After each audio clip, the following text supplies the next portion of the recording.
तर चला आता पावसाळा सुरू झालेला आहे, लास्टचा बुधवार आहे. आता पावसाळा म्हणजे त्याच्यानंतर मजबूत चालू होणार आहे. त्याच्या आधी आपण एक व्हिडिओ बनवून घेऊया. जाऊया बुधवार पेठ. चला धन्नो चलो.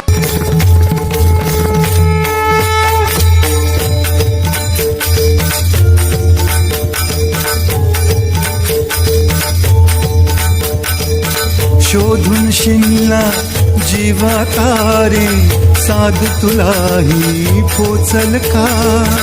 दारोदारी हुडकल भारी, थांग तुझा कधी लागल का? श्याम मुरारी कुंज विहारी, तो शिरिहारी भेटल का? वाट मला त्या गाभाराची, आज कोणी तरी दावल का?